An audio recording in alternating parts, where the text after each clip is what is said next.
جب یزید کرسی پر بیٹھا تو سب سے پہلے چند اکابر قریش کی صحابہ اس موجود، جن میں سے حضرت عبداللہ بن عباس، حضرت عبداللہ بن عمر، حضرت عبداللہ بن زبیر، حضرت عبد الرحمن بن ابی بکر اور حضرت حسین رضی اللہ عنہ، یہ اکابر صحابہ اور بڑے بڑے صحابہ موجود تھے۔ سب سے پہلے ان کی فکر ہوئی کہ ان سے بیعت لینی ہے، پر تیار کریں کہ ہم غسل میں مان کے مجسمیہ ہے، تو ان سے بیعت لینی ہے۔ تو سب سے پہلے انہی حضرات کی فکر ہوئی۔ تو یزید نے خط لکھا مدینہ منورہ۔ مدینہ منورہ میں اس وقت جو حاکم تھے، جو والی تھے، اس کا نام تھا ولید بن عتبہ۔ ولید بن عتبہ کو لکھا کہ ان بزرگوں کو تیار کرو کہ وہ میرے ہاتھ پر بیعت کریں، یزید کو مانے کہ یہ امیر ہے۔ چنانچہ وہ خط جب پہنچا، ولید بن عتبہ نے دیکھا تو آپ نے، ولید نے، یہ جو والی تھا مدینہ منورہ کا، حاکم تھا مدینہ منورہ کا، اس نے مشورہ کیا ہے ایک صاحب سے جس کا نام تھا مروان بن حکم۔ مروان بن حکم نے مشورہ دیا، ولید آپ عبد الرحمن بن ابو بکر اس کی فکر نہ کیجیے کہ اس مشن حکومت اس طرفدار کی۔ البتہ دو صاحب ہیں، صحابی، ایک حضرت حسین اور حضرت عبداللہ بن زبیر، ان کو آپ ابھی اسی وقت اپنے دربار میں لاؤ۔ اگر یہ تیار ہو گئے بیعت دینے کے لیے تو بہت اچھا، اگر انہوں نے بیعت نہ لی تو ان کو باہر زندہ جانے نہیں دینا، ان کو قتل کر دینا۔ یہ اس نے مشورہ دیا ہے۔ چنانچہ ولید بن عتبہ نے ان دونوں صاحبوں کو بلایا، حضرت عبداللہ بن زبیر کو بھی اور حضرت حسین رضی اللہ عنہما کو، دونوں کو بلایا۔ جب قاصد نکلا ان کو بلانے کے لیے، یہ دونوں حضرات اس وقت تھے مسجد نبوی میں۔ اللہ ہم سب کو وہاں پہنچائے۔ تو وہاں پہنچ کر انسان کا سنی چیز یاد میں، جب تاریخ پڑھی ہوگی، سیرت پڑھی ہوگی، اس وقت پھر عمرہ یا حج کرنے میں انسان کو ایک لطف، ایک مزہ آتا ہے۔ تو یہ دونوں حضرات مسجد نبوی میں تھے۔ قاصد پہنچا، حسین عبداللہ بن زبیر رضی اللہ عنہما، آپ دونوں کو ولید بن عتبہ وہ آپ کو بلا رہے ہیں۔ پھر مشک یہ تو غیر وقت ہے، یہ شب کا تو بلا لوں وقت کی کہ دفتر حسین بلا دوں۔ تو آپ نے، حضرت حسین نے اسی وقت حضرت عبداللہ بن زبیر سے کہا ہے، لگتا ہے کہ حضرت معاویہ کا انتقال ہو گیا ہے۔ یہ یہیں سے کہا کہ عبداللہ، شاید عبداللہ بن زبیر، لگتا ہے کہ ان کا انتقال ہو گیا، اس لیے ہمیں بلایا جا رہا ہے۔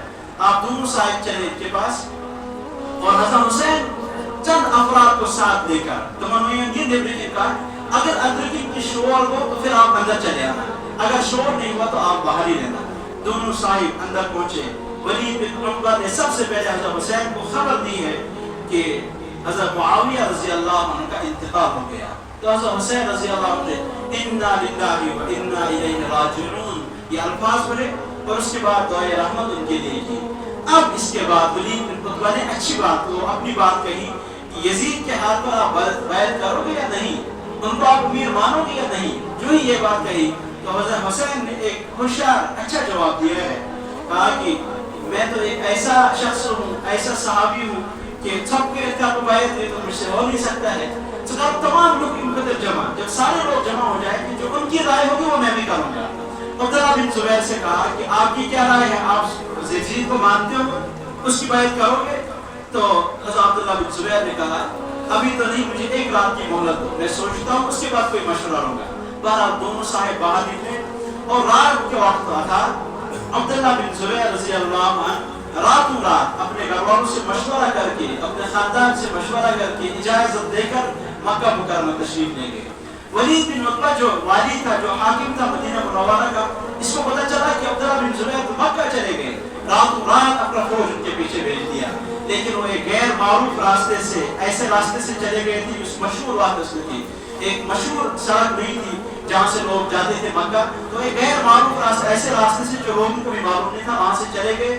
تو ولید بن عتبہ کا جو لشکر نکلا تھا ان کو ڈھونڈنے کے لیے، تعاقب کے لیے، وہ تمام کے تمام ناکام ہو کر واپس آ گئے۔ اب حضرت حسین ہے رضی اللہ عنہ، وہ تو کامیاب ہو گئے اور ولید بن عتبہ یہ ناکام ہو گیا حضرت زبیر رضی کے معاملے میں۔ حضرت حسین رضی اللہ عنہ ایک دن رہے اور اپنے گھر والوں سے مشورہ کیا، تو انہوں نے بھی یہی عہد کر دیا میں مکہ مکرمہ جاؤں گا۔ تو اپنے بہنوں کو، حضرت ام کلثوم اور حضرت زینب رضی اللہ عنہا، ان بہنوں کو لے کر، اپنے بانجو بھتیجوں کو، عباس، جعفر، ان کو لے کر راتوں رات چلے گئے۔ آپ جب مکہ مکرمہ جانے لگے تو آپ کے ایک بھائی تھا جن کا نام تھا محمد بن حنفیہ۔ ہم نے کہا حسین بھائی آپ کہاں جا رہے ہو؟ کہا کہاں جاؤ؟ کہا آپ نے اچھا کیا، اصل جس سے یزید سے مونت کی، آپ نے یزید کی بیعت نہیں لی، آپ نے اچھا کیا، بچ آپ سے اتفاق، لیکن اب آپ ایسی جگہ جاؤ اور اپنے قاصدوں کو ادھر ادھر بھیجو تاکہ لوگ کہتے تھے امیر مان آپ اپنے ہاتھ پر لوگوں کو بیعت کراؤ. اور دوسری چیز کا یہ مجھے ڈر اس بات کا ہے آپ کہیں ایسی جگہ نہ جائیں.